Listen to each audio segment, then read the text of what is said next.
who you are. Would that be I would say be with myself. being with yourself? Okay. And you said being present. When you say being with yourself, do you know who you are right now? Do you know what yourself is? Do you have a clear idea of that? Actually, not really. No. Right.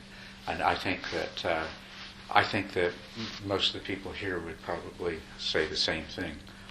I remember back many years ago, obviously, when I was a student in university, I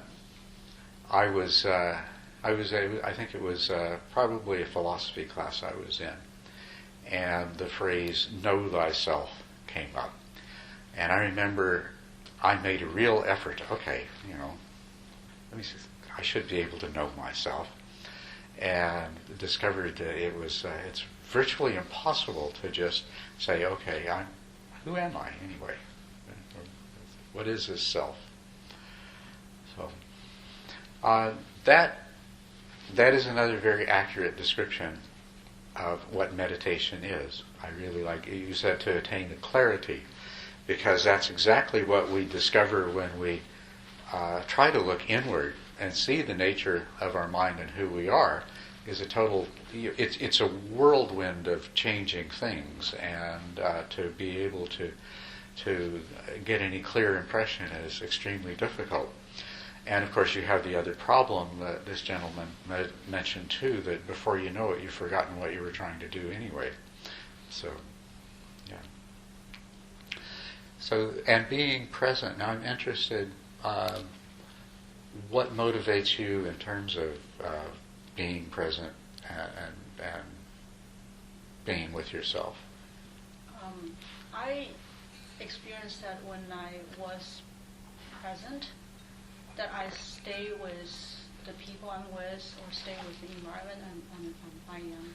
I feel that I have access to the power, that it's not about control, but I go through with the flow and get really joy and results with really no effort. But there's time that I couldn't really stay present. My mind is always somewhere else, and then I don't know if it's just because I'm tired, or there's a way to help me to always stay present. So that's kind of a question that I try to find out. Right. Okay. Good. Yeah. And the good news is there is a way to stay always present, or at least almost always present, and certainly much more present progressively over time. And that is an ability that you can acquire through learning to meditate properly and through practicing meditation, is that you find that when you get up from the cushion, that clarity that you mentioned and that presence remains. And as you say, that when you are fully present, you are in the flow of the moment, and things. It's much more easier for you to deal with things. You relate more fully to people, and they relate more fully to you. Yeah. So there's all sorts of benefits in terms of the quality of your life. Just curious, do you have any motivation that goes beyond improving the experience of the quality of your life? I would say that the motivation will be that I feel like when I related to people, there's abundance between me and the other person, or actually more people in a group setting. Even it's not a conversation, but it's really, I don't know how to describe it. It's like the world and me, the barrier is gone. And then I can, I don't know, it's like my thoughts come out, and then it shows up right away in the reality. Mm-hmm. So it's kind of pretty magic thing. I've been through some kind of other seminars talking about really educational, like about spiritual growth, but not really meditation, and which enable me to be present, and I experienced that, and it's just like there's no time delay. Like it really, like I have a thoughts and they come out, and it shows up, and with really abundance, and it's also I have the connection, the level of connection with people is like even like you are me and me are you. I don't know if I. Yeah, that's very good. So you've already had a taste of how wonderful this can be when you are fully in the present and you can really connect with the world and the other people in it in a very different way. Right, and it's really the feeling of love and the infinity. Yeah. And like I would stay in that moment, and not only me, but well, it really doesn't matter who is who in that kind of situation. Yeah. Well, thank you very much for sharing that with us. I'd like to hear someone else what meditation means to you and why you want to do it, and also feel free to comment on what other people have said. Yes. I want to learn techniques to still my mind, to prolong the time that I meditate, to be able to focus and concentrate more. So you already meditate? I do. And you find that, how long do you meditate for now? If I can do like 15 minutes, that's good. My mind wanders. So I want to be able to better my concentration, prolong the time that I meditate. Oh, good, yes. And connect to higher consciousness and create abundance and prosperity in my life. Okay. So for you, meditation is stilling your mind, calming your mind. And by the way, I think you're going to leave this weekend with all of the tools you need to be able to meditate for much longer periods of time and learn to have less mind wandering and eventually no mind wandering. So, but also as far as your reason for meditating, could you just repeat what the last thing you said? I want to connect to higher consciousness. Connect to higher consciousness. Connection. Wow. And create abundance and prosperity in my life. And abundance and prosperity. The higher consciousness, what does that mean to you? The source of all that is. The source of all that is. The energy, the creation, the universe. Right. We could put a lot of names on that, couldn't we? You can Say call it whatever you ultimate like. reality, ultimate truth, God, divine God, intelligence. yes. But it all comes down to that whatever there is that underlies all of the appearances that we live in. And then you mentioned prosperity and abundance. So, would that take for you the form?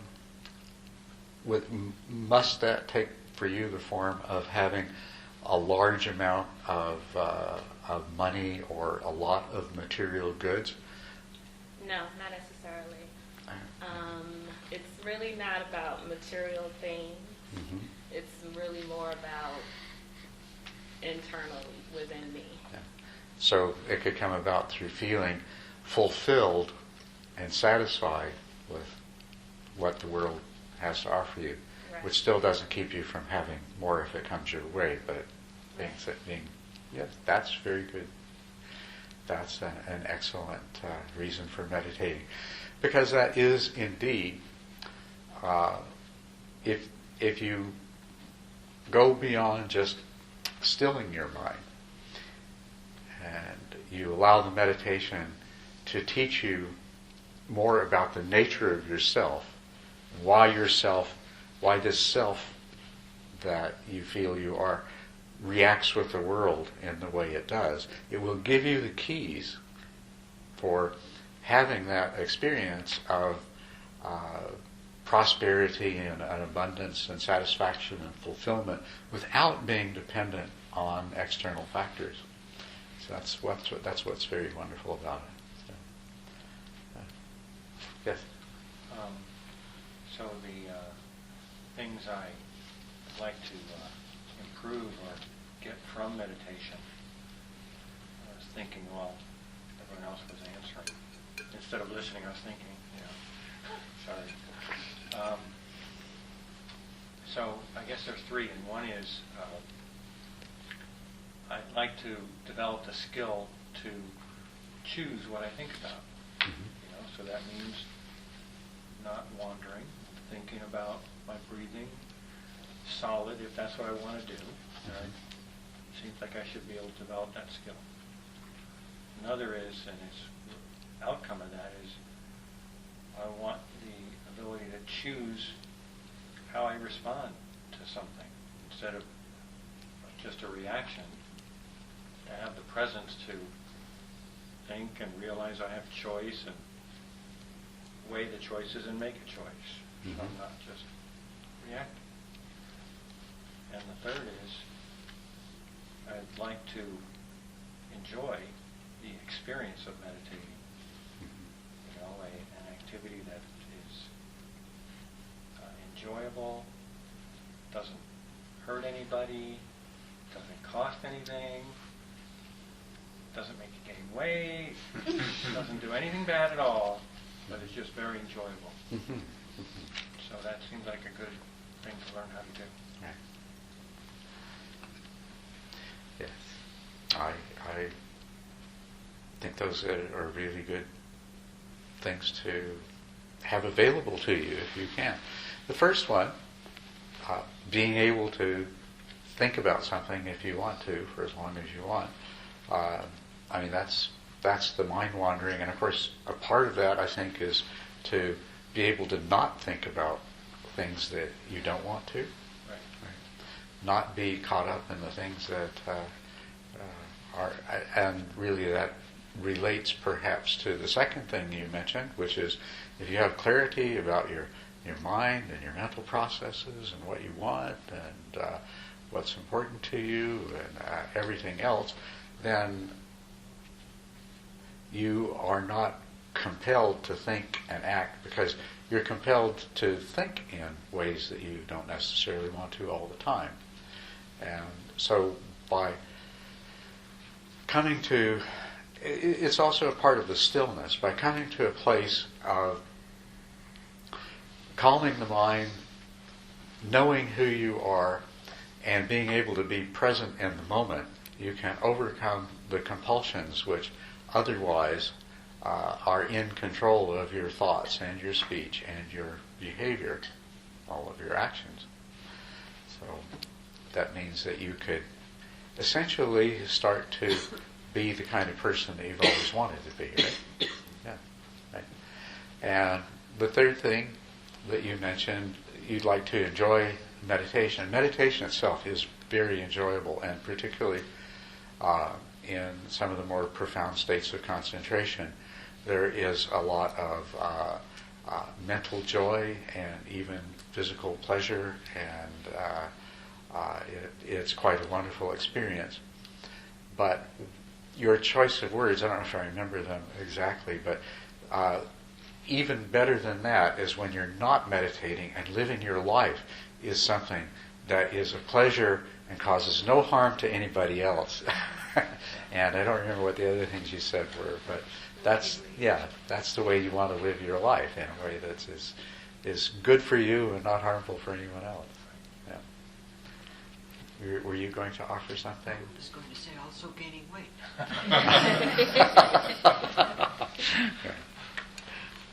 Okay.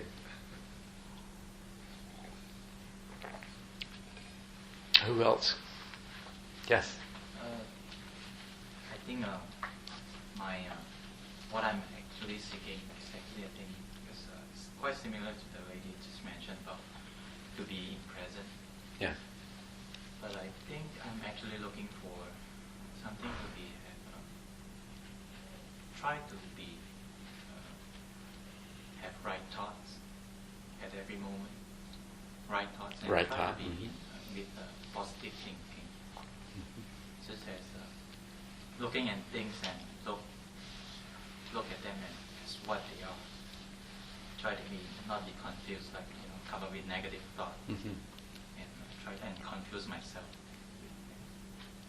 I'm looking recently. I think I'm seeking this true meditation. Yes. You've come to the right place there. Yes. So really, it sounds to me as though you're saying many of the same things that these other people have already said. Okay. Yeah. So, thank you.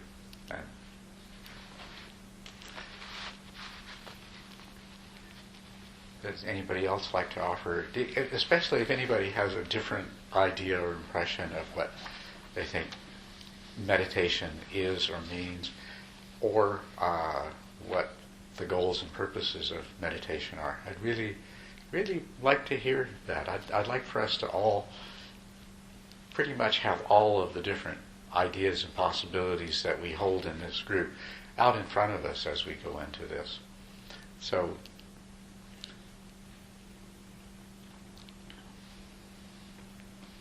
yes. Actually, I have one more on top of what I said is, I heard a lot of people that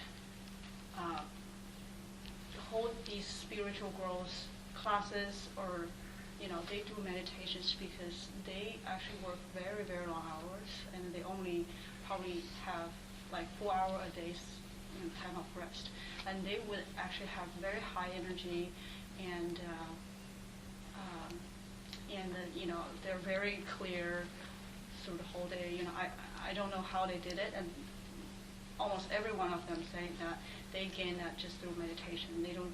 It's like they don't need to sleep or eat, and they just meditate and they gain its power. And I'm just curious how they did that.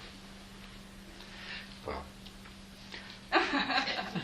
so you'd like to have that experience? I don't know if people have lived that way, but it seems like that they actually do that. They can be with a huge group of people, talking for more than like 14 hours a day, and still always be on time, and kind of always have that clear thoughts, like catch everybody's, like they can stay with people all the time, and then they don't really rest, like literally they don't rest. So, and they did meditation. Well, meditation does certainly provide, it generates a lot of energy. It does. There are different things a person can do with that energy. And the way that it will manifest is not going to be the same with every person. So I wouldn't assume that if you become a really good meditator that you're only going to need to sleep 4 hours a day and that you can be very dynamic. But you certainly will have more energy, and what's more important is a lot more focus. I think what you notice about the people that you're talking about is they're very focused. They know what they're doing and why they're doing it. Well, focused is one word that they use, but it is the opposite of what I would suggest that probably most people experience, is that they're constantly divided against themselves. They're simultaneously going different directions. They're doing one thing, but some part of them is wanting to do something else. They make a commitment to something, but some other part of their mind is still doubting that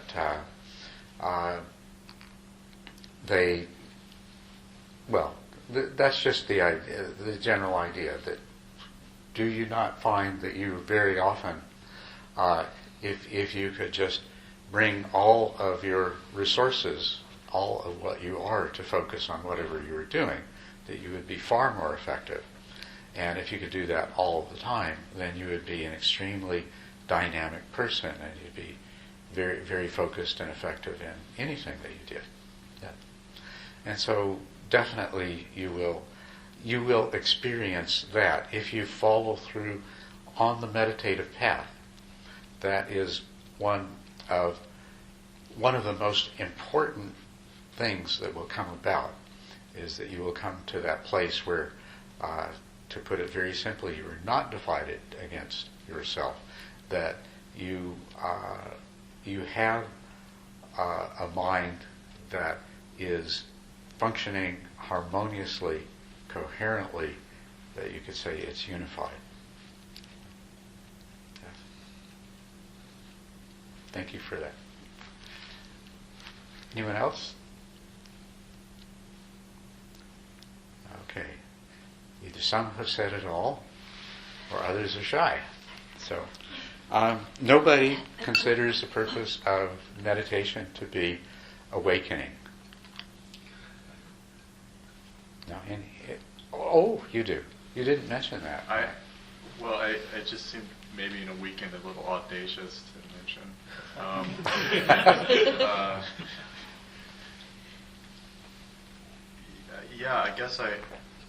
I guess I feel I'm here because I feel a bit inundated with Buddhist information, and I'm here for one systematic approach. Uh-huh. I think I've maybe read too much, and I have the schools already debating in my head, and yeah, right. It's the Mahamudra versus Huayan versus. So I'm here to get one method that I can use that will work. Okay, that sounds really good.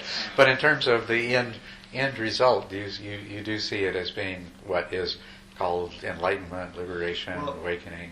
Yeah, I'm still a little. I think from the material I've read, too much of the notion of kalpas en route to awakening, but it would be nice to know that is human and proximate, rather than more celestial, exalted, and distant. Oh, wonderful! Yes, right. So, for those, I don't know if everybody heard him, but he would like the idea that enlightenment, awakening, liberation is something that doesn't happen after countless eons, but rather could actually happen much sooner. And that is something that I would like to communicate to any of you. And first of all, though, you don't need to think in those terms to take up meditation and get all kinds of wonderful benefits.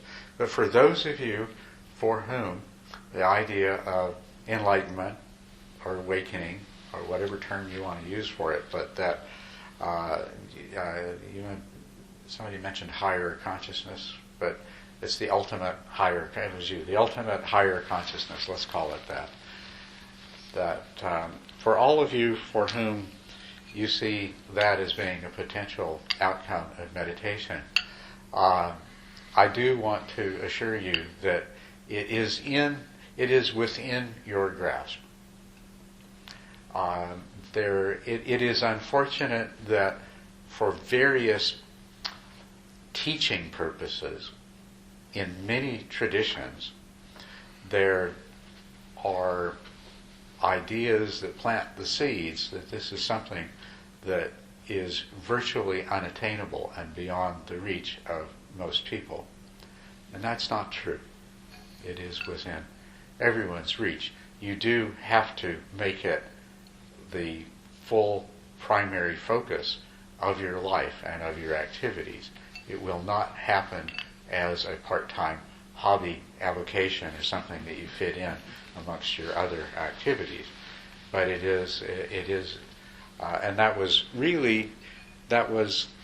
the gist of the historical Buddha's teaching, and the whole meaning when we say, I go for refuge to the Buddha, is that enlightenment can be achieved by any human being who is willing to follow the path, to take the steps, and to put in the effort. So that's some good news that I share with you. But, anyone else interested in meditation as a path to awakening in this lifetime? Yes? Yes? Well, good. Good.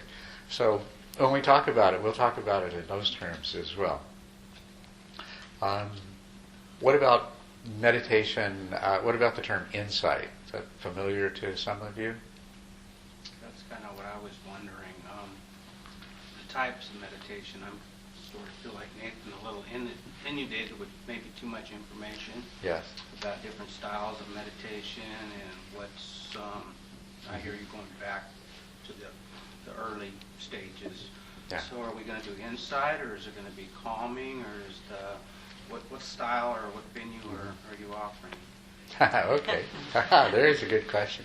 All right, let's get into the nitty-gritty of what we're going to be dealing with here and what's in that rather lengthy handout I gave you. First of all, it is a method that was first described by the Buddha. So it goes back to at least the beginning of this particular meditation tradition. There are the Buddha's meditation instructions, specific meditation instructions, are very limited. But they are repeated in several very famous sutras. And you will see what they provide is a step-by-step description of how a person goes from having the sort of mind that we talked about a little bit earlier, subject to stress, mind wandering, being driven by compulsion, unfocused, not in the present, scattered, not knowing who you are, not really even knowing what it is that you want out of life. Going a step-by-step process, going from there to going to being a kind of person who has clarity, focus. They have happiness. I mean, the liberation part here is liberation from suffering, right? And that is one thing that you'll find that invariably when the Buddha was asked by somebody a question like, so what is your doctrine and what do you teach, or what is your philosophy, or so forth, he would answer, what I teach is suffering and the end of suffering. And that's a pretty concise, to the point thing there. So he gave a step-by-step path to this state of being liberated, starting from the ordinary place a person is. And he described it, it's in that handout that I gave you there. He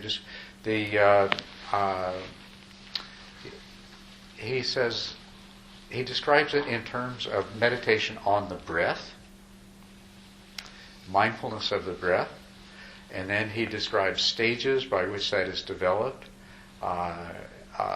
as the person becomes aware of long breaths and short breaths, and then the person becomes aware of the entire body as they breathe, and then the person calms the bodily formations, proceeds to experience joy and happiness, comes to understand joy and happiness for the kinds of mental formations that they are, comes to see the nature of mind itself, and is able to bring that mind to a state of, it's very difficult to translate into English, and I chose the word delight, but you can think of it as a state of a mind that is at ease, because the same word also designates to be in a state of ease and rest and comfort.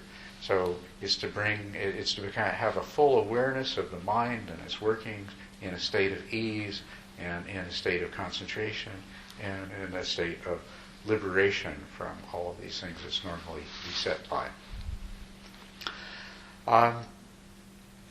then, as far as what I'm teaching you here, it's following those 12 steps. Those 12 steps are the first 12 out of 16 that are in one of the sutras that's called Mindfulness of the In and Out Breath.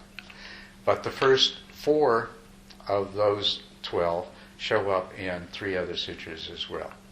And they are really they are describing the foundation for bringing about a meditative state. And we'll spend a lot of time talking about that. Then, quite some time later, nearly 1,000 years later, there was another system developed and described by a man named Kamalashila. Master Kamalashila was a meditation master. And he described the same process that the Buddha had described in terms of 9 distinct developmental stages, and clarified certain of those points more so. And I have modified that a little bit to make it into 10 stages. And it doesn't follow exactly Kamalashila's stages, but very, very close. So close that if you were to go and look at that as some source material, you'd immediately recognize everything in it. But I have expanded on that quite a bit. Now, am I teaching calm or am I teaching insight? Well, this is probably best described as samatha vipassana. Samatha meaning tranquility or calm, and vipassana meaning insight. So it's both. And you're confused by an inundation of information of different methods, and what you find when you look at those methods is they like to tell you about all the pitfalls of everybody else's method, right? And how it's a big mistake to do this and not that. Very confusing. The point of view that I will present to you is that most of those methods, if you really understand them, are really not as different from each other as they pretend to be, nor are they as different from what I'm going to present to you based on Kamalashila's teaching, nor are they really that different than what the Buddha originally taught. Although what's really interesting, what's absolutely fascinating, and I know you'll have discovered this and you may well have too, is that if you go to the teachers of these different meditation methods that claim to be so different from each other, each of them will take the same set of verses that the Buddha taught and interpret it in a way that completely supports their approach to meditation, and also supports their criticisms of other people who use exactly the same verses to do exactly the same thing. Which, to me, the very fact that that happens and is possible tells you, as I said, that what they're talking about isn't really as different as they pretend it to be. This method that I'm going to be talking about this weekend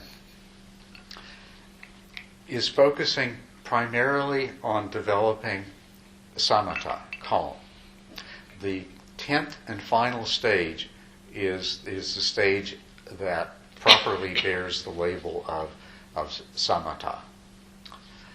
And as we go through the stages, you'll see that we're working with the various natural tendencies of the mind, training them and molding them, so we bring them to that state.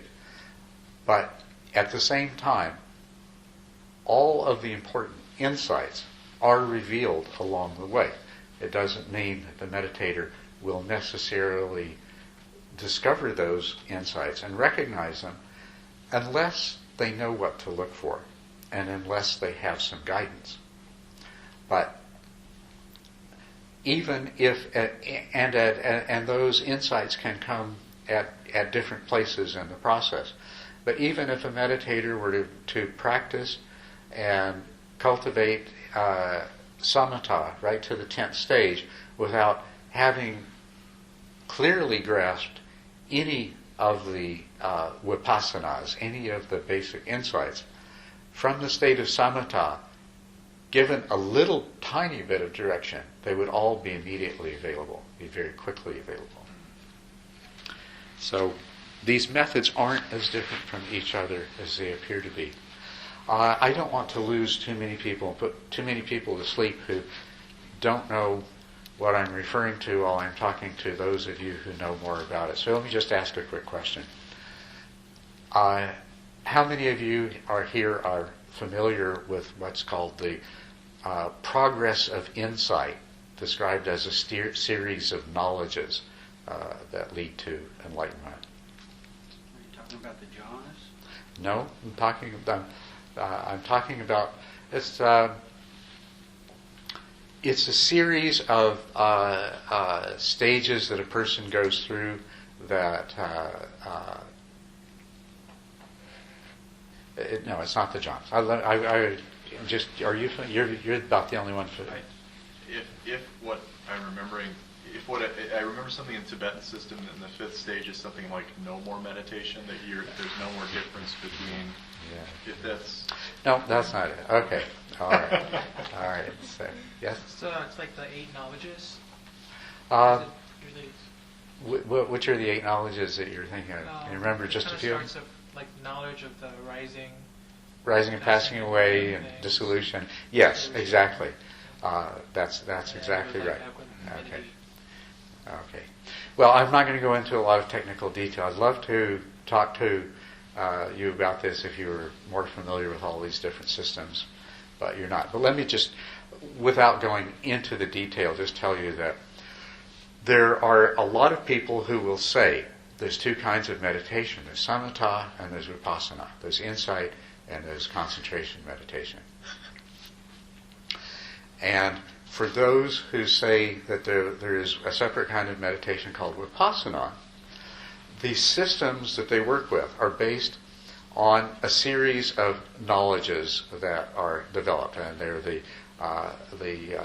knowledge. I won't list them. There's a series of knowledges that you go through that can be numbered, and here I'm giving you a samatha system, which is a series of 10 stages. Now, in the vipassana system, they say that true insight begins with the 4th knowledge, which is the knowledge of arising and passing away.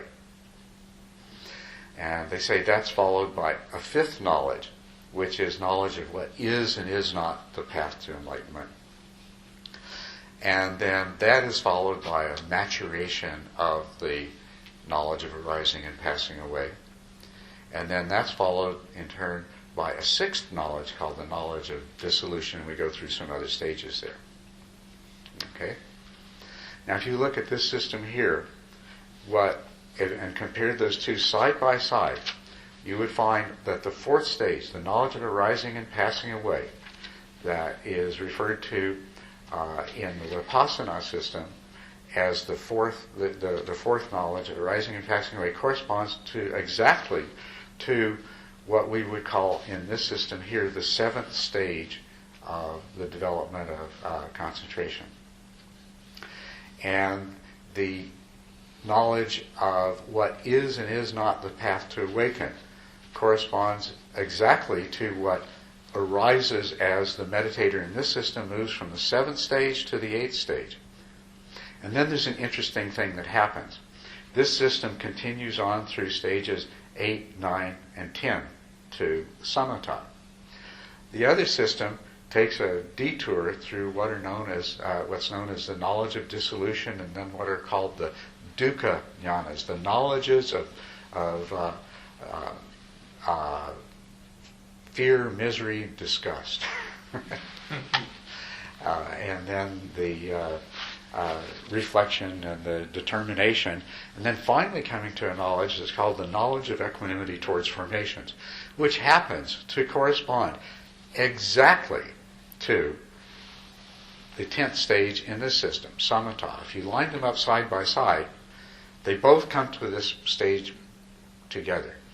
Now, from in the Vipassana system, from the knowledge of equanimity towards formation, and the meditator has presumably, by the time they reach this, already gained insight into the characteristics of impermanence and no self and suffering, or emptiness and suffering. And so when they reach this stage of knowledge of equanimity towards formations, then the next thing happens very quickly in succession is the transition to becoming a stream entrant, a first stage of awakening, of enlightenment. Now, in this stage here, in this process here, a meditator that reaches the 10th stage of samatha may have acquired the same insights along the way. And if they have, the same thing's going to happen. But from the 10th stage, they are going to achieve the awakening.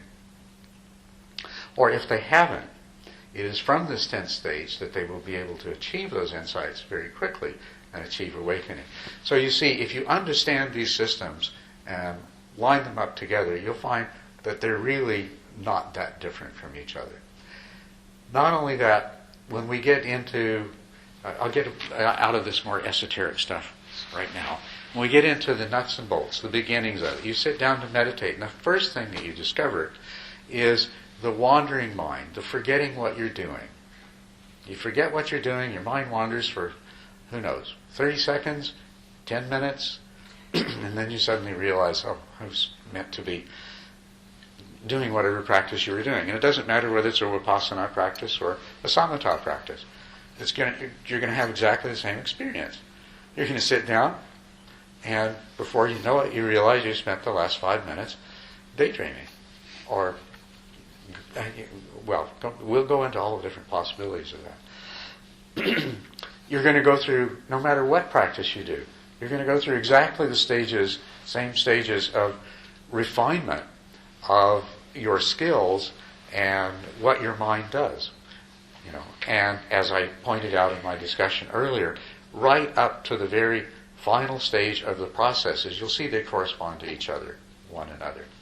So what I'm teaching you, if you take these 10 stages here of samatha practice, you can apply them to any meditation system that you take up.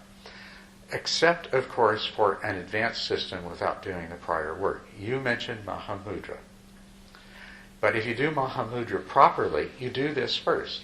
As a matter of fact, if you get the Moonlight Mahamudra, you'll see that the first half of the book is following these stages to develop samatha. Then you practice Mahamudra. Now the fact is, you can start practicing Mahamudra at the 7th or 8th stage. And if we get that far in this discussion, I'll point that out. But when I say that you can practice, you can do any practice. Use this as a guide to gaining mastery and skill for any practice. I really mean it. The formal practice of Mahamudra assumes you've already done this. But if you said, okay, that's what I'm going to do, you're still going to start with this. So this is going to be something that you can use no matter what system of practice you choose to follow. Any questions about that? And the reason is simple. It's based on psychology. It's based on how the mind actually works. And so it applies universally. All of our minds, we come to meditation with a similar set of problems that are the challenges that we confront when we try to meditate. And so they all need to be overcome in the same way. And the secret of this, and what makes it so powerful, and the reason that I'm so eager to put it out there to you and to as many people as possible, is that it simplifies a very complex problem. And it takes the approach of first things first. What is the most immediate problem? And how does this problem arise? And what can we do about it? And then it moves to the next challenge, and then the next. So it goes progressively. And part of the real secret of it is you don't try to deal with something that belongs in stage 4 or stage 5 when you're still in stage 2 or stage 3. And that makes it a lot easier and a lot more enjoyable and a lot more satisfying. But most of all, it makes it work really well. So the whole secret to this is that it's based on the way the mind works. It starts with the simplest, most doable things first, and you do them, and then you acquire a skill. Then your mind becomes trained in a particular way. Now you can take on the next thing, and it's just so much more, it's so much easier because you already have the first basic skill that allows you to move on to the next. Yes? But it seems like that first basic skill is just really hard. And it is. The mind wandering. It is. It absolutely is. I agree with you. Is it like that roller coaster where you just go up and up and up and up and finally, Well, it really is because once you've gotten past the problems of forgetting and mind wandering, everything else after that is a lot easier. It's like the roller coaster still goes up and down. So there are some places in the process that might take a longer time and some happen more quickly. But you're really over the biggest hump once you get to that place where you no longer forget what you're doing and your mind wanders. So you can look forward to that. But also, there's a lot of ways that, you see, what usually happens is people sit down to meditate, and this didn't come up, we didn't talk about what meditation is in these kinds of terms, but a lot of people think, well, I've got to stop thinking. Okay, so if I'm supposed to meditate on, whatever it is, meditate on the breath, meditate on the Buddha image, meditate on a mantra, whatever it is, they think, well, I'm supposed to pay attention to this, and I'm supposed to stop thinking. Well, you can't stop thinking, which I'm sure those of you who've spent some time trying to meditate have found out. You can't stop thinking. But you can train your mind in such a way that your mind will stop thinking. It happens by itself. You create the causes and conditions, and then what you want happens by itself. So that's what we're going to be doing over this next couple of days. We'll start with the basics. Some of you, I know, have already been meditating for a while, but hopefully think of it this way. If you've been doing this for a while, you still might learn something helpful that you didn't know before, but at the very least, it'll give you a better understanding, so maybe you can help somebody else, that you can pass along what you've learned and help somebody else to become a better meditator. Okay? So wherever you are in this process, some of you may have meditated for some time, and maybe you're at the point where you don't forget the meditation object and have your mind wander anymore, and that's fine. We'll get around to talking about that. For the benefit of you who are beginners, you may start to feel like, well, is there any point in me listening to the rest of this? But there is, because you're going to get to that place. You need to know where you're going, and you need to know why you're doing what you're doing now in the beginning, and why you're leaving some of these other things for later. So do you have any questions?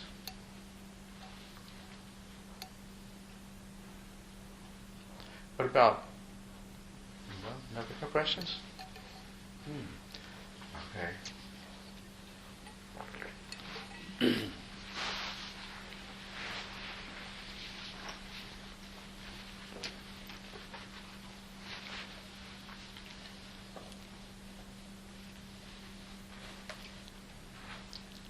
Well, let's talk about our minds to start with. Okay? Before we talk about training our minds to function in a very different way. Let's talk about the way they already function now. All right. So, we are conscious beings, right? Whatever that means. We'll try not to define that in too detailed a way at this point. If we can just all agree that we kind of know what it means to be conscious, and we're all conscious. And when we're conscious, we're always conscious of something, right? Does anyone here have an experience or an idea that would correspond to being conscious but not being conscious of something? It kind of goes together. If you're conscious, there's always an object of consciousness, right? Okay. And so we go through our lives, and are we conscious of everything around us? Not by any means. A tiny part of what is around us. If you just take a moment right now, and let's do that, just take a moment right now. First of all, explore all the sensations in your body and ask yourself, how many of them was I aware of a moment ago?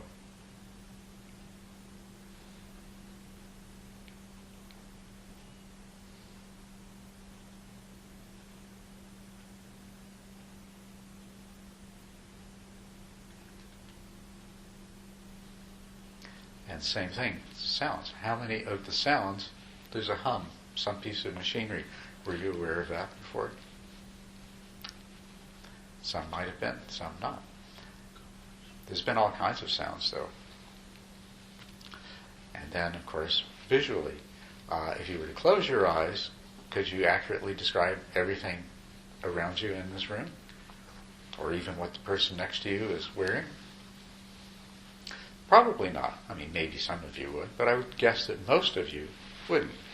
And this just illustrates the fact that, indeed, we have a limited capacity for conscious awareness. This is not news. And with that limited capacity, there's a certain selectivity that takes place. You are aware of one thing at the expense of other things that you're not aware of. And if we look at the way we speak, we pay attention to some things and not to others. Right? We're consciously aware of those things that we pay attention to, and we may not be aware of those things that we don't pay attention to. Now let's look at our attention. It moves around. We just moved it around. I asked you to explore the sensations in your body. And you moved your attention around, and you moved it from one place to another and became consciously aware of different things. And the same thing with hearing and seeing. This is taking place all the time, right? Attention is constantly moving around. Let's think about how attention moves. How attention changes. I said moves, but maybe before even we look at how attention moves, when you become aware of something that you weren't before, is it always because your attention moved?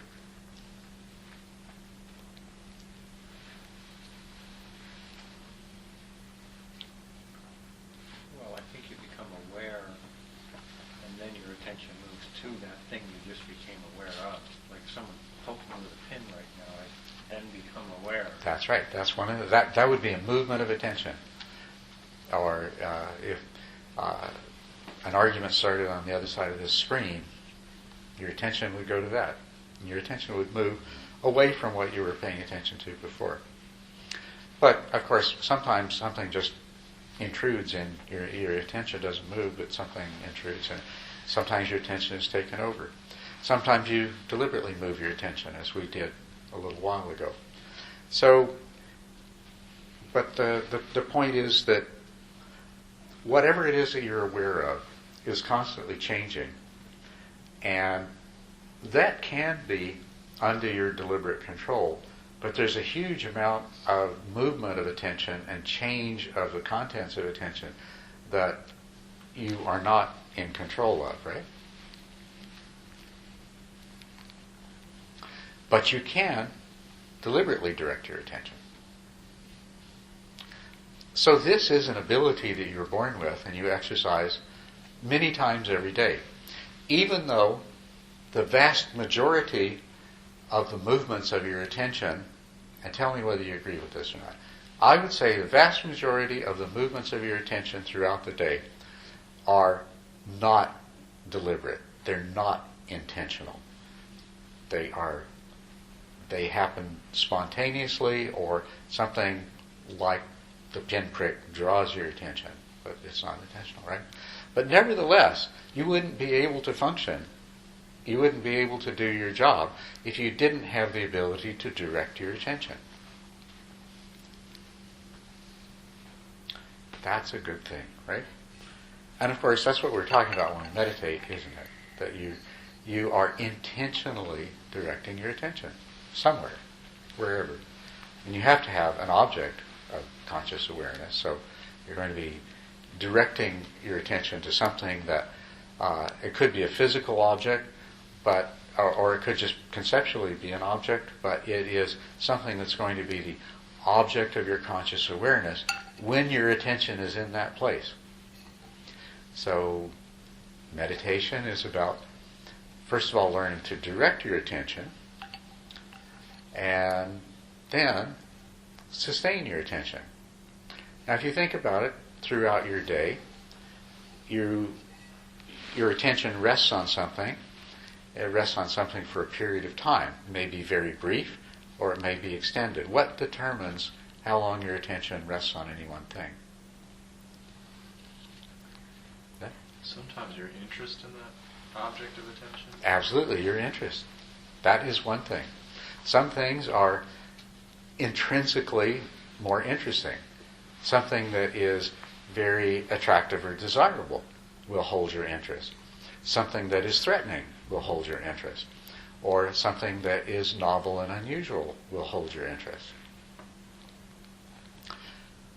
But sooner or later, the attention is no longer sustained and moves to something else, right? So think about this a little bit more. What determines how long your attention is sustained on something?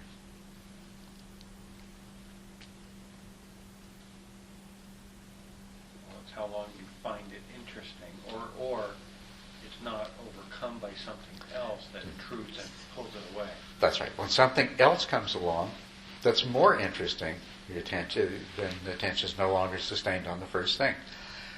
And it is a relative thing between the two, right? So if I am concentrated on something that is very important to me, if I keep my attention on this, I win $1 million. Or if I don't keep my attention on this, a sword comes down on my neck. I'm not going to be easily distracted, right? But if I'm paying attention to the circles that two flies make on the window screen, and something more interesting comes along, for sure, it's going to go, right? Yeah. So attention moves naturally in favor of what seems to be more important, more novel, more attractive, more dangerous, more whatever. Right? This is one of the ways that attention moves. This is what determines the movement of attention, determines the end of sustained attention. But does your attention stay on one thing just until something more interesting comes along?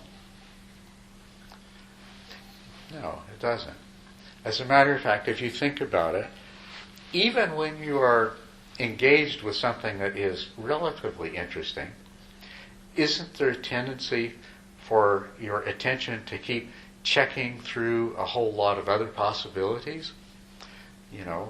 A thought comes up, or a memory, or a sound, or something that's in your visual field, or a bodily sensation, and you briefly check it out to see if it's more important, because you have a limited capacity for conscious awareness. And your mind has to do that. Your attention has to constantly scan to make sure that what you're paying your attention to now, that's a good word, isn't it? Paying attention, right? So what you're paying your attention to now is worth it. It's important enough that there's not something much more important that, while you're watching the flies, your foot isn't on fire, for example. So there is a natural, spontaneous movement of the mind. And we find that when we sit down to meditate. We sit down to meditate, and of course, if something more interesting comes along, the mind immediately wants to go to it. But even if nothing more interesting comes along, the mind says, well, this is not very interesting. I'd better look around and see if there's something more important going on. So on the one hand, this is a very important normal function of the mind. We could not survive in the world if we didn't do that. If your mind doesn't cast around for something more important, you have all the problems of the proverbial absent-minded professor, right? Leaves the tea kettle on and burns the house down and things like that. But fortunately for most of us, our mind does what it's supposed to do, and the attention spontaneously moves and scans all of the different possible fields of objects of awareness to see whether or not there's something more important to be attending to. On the other hand, when we sit down to meditate, that is a major problem. So we need to look at this and see what we can do about it. Well, we've already seen that we have a natural ability to direct the attention to something, and then it's going to stay there for a period of time which expires. Expires for a lot of reasons. But there is obviously some mechanism of your mind that has to do with when it expires. When the mind decides, well, enough of this, let's go and have a look around and see if there's anything else. So we could call that mental mechanism the faculty of sustained attention. And we can deliberately sustain our attention. We know that. Because you do it all the time. Even something that you're not terribly interested in, you can make yourself sustain your attention on for a certain period of time. But not indefinitely. Although that is rather like a muscle. You can train that faculty of mind called sustained attention and be able to extend the period in which you can keep your mind still. So that I interpret that as once you are thinking about your breathing, to use that object, there's something you're doing as you think about your breathing to try to sustain it there. There's some activity or process you are applying to try to keep it there. And that ability gets stronger over time. Actually, there's a little more to it than that. Let's get a little subtler here. Most of the time, the duration of sustained attention on ordinary objects in the course of the day is not something that you have deliberately chosen, right? It just seems to happen. But it happens, it's not random either, because the attention is naturally sustained on certain kinds of things longer than others. So there is some sort of logical processing, even though it's unconscious, behind that. So let's call it an unconscious mechanism that normally you're not normally conscious of this faculty of sustained attention, but it's constantly working. You can temporarily, through conscious intent, cause attention to be sustained longer, but you're actually influencing an unconscious or subconscious process when you're doing that. Can you see that? Did I lose anybody yet? Okay, nobody's shaking their head. Nodding their head. Okay. um, because this is the way I want you to think about this, is that there is this mental faculty that you already possess that automatically functions and determines how long your attention is sustained. You can intentionally interact with that unconscious faculty and in the process train it. And so we have let's sum this up. We have two natural abilities, directed attention and sustained attention, that we can intentionally control, but most of the time, 90 whatever percent of the time, we're not in control of them. They're operating automatically according to their own program, their own causes and conditions. Right?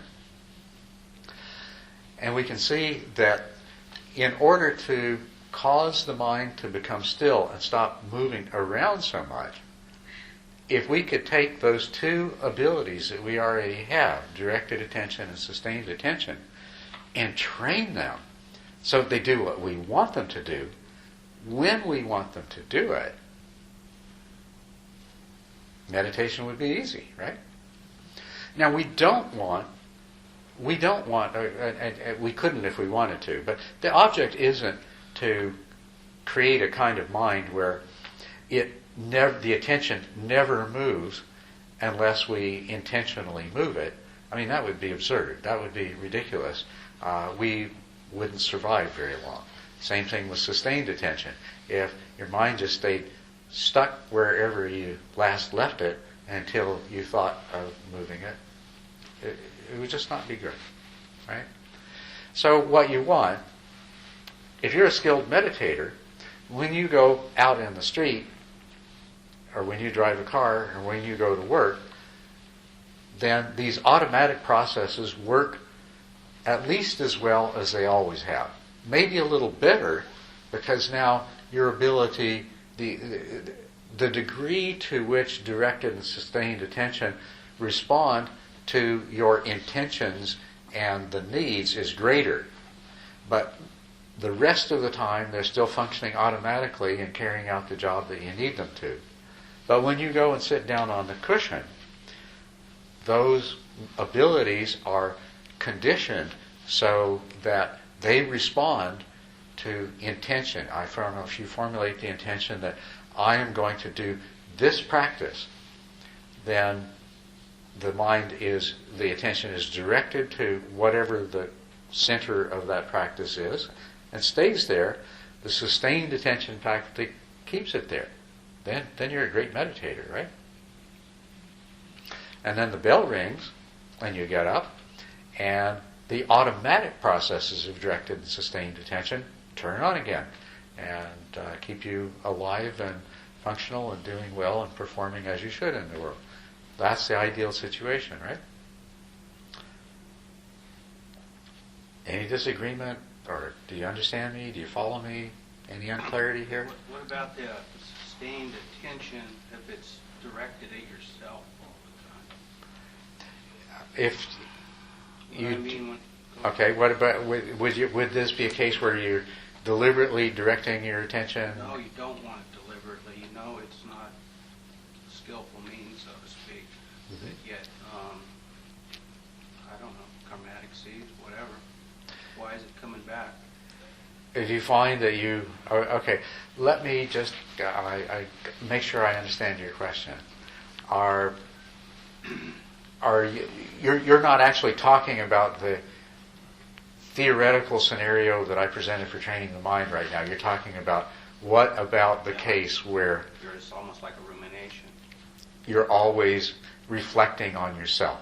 or what's going to happen. Right. Okay. That would be a good... could we call that worrying about yourself? Sure. Okay. That would be a really good example of one of the benefits of meditating. Or restlessness. Or restlessness, yeah.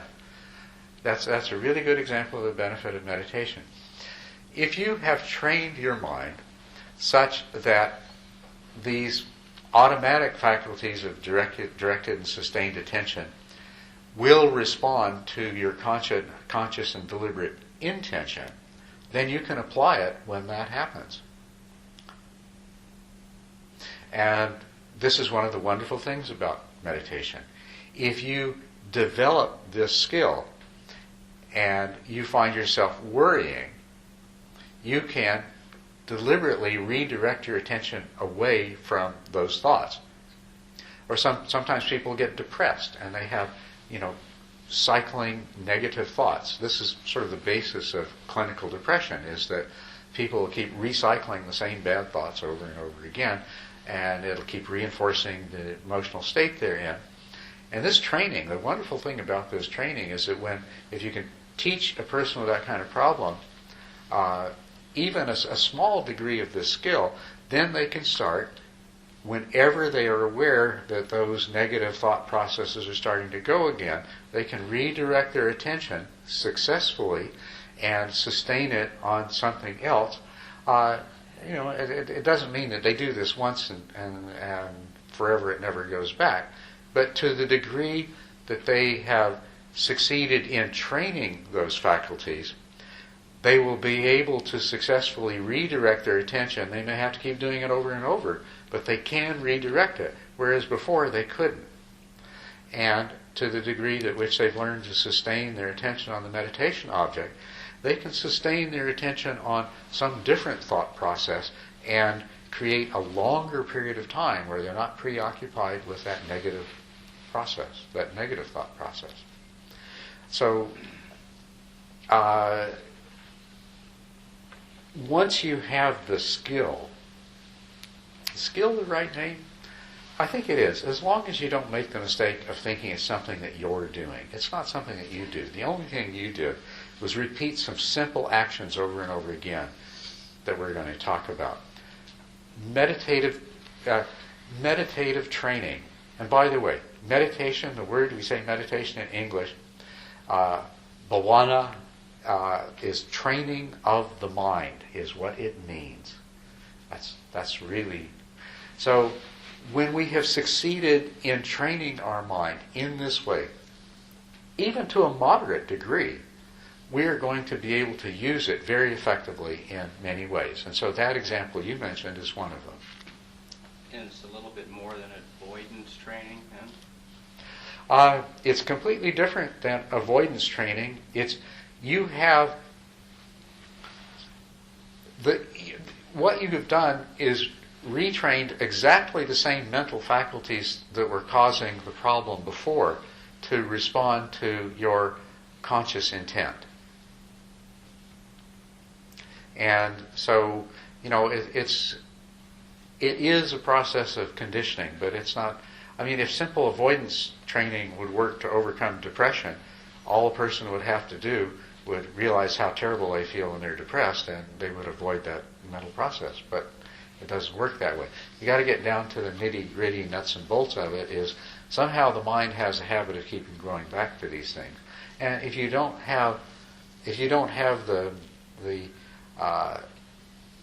mental skill to change that process, then you're just at the mercy of it being repeated over and over again. Okay? But let me go back to this basic point here. Do you like this idea that you already have the mental abilities of directed and sustained attention? All you have to do is train them so that they respond more readily to your conscious intent than they do so far in your life. You already have directed and sustained attention, and they already respond to your conscious intent. So all you have to do is improve that. I want to poke at the sustained Good. attention. Yeah. So, you're saying that those are two different skills, to use that word, I guess, or capabilities, to direct and then to sustain. But I could see that maybe they're the same. Mm-hmm. You direct, Yeah. and then, wait, it's starting to go, so you redirect. Right. You just direct quicker. Yes. And that's sustained. Absolutely. Okay, I absolutely totally agree with you. And I decided a long time ago, I'm going to let the cognitive psychologist and the neuroscientists solve that one. In the meantime, it works really, really well in practice to divide them into two, because then we can deal with them separately in what our... Okay.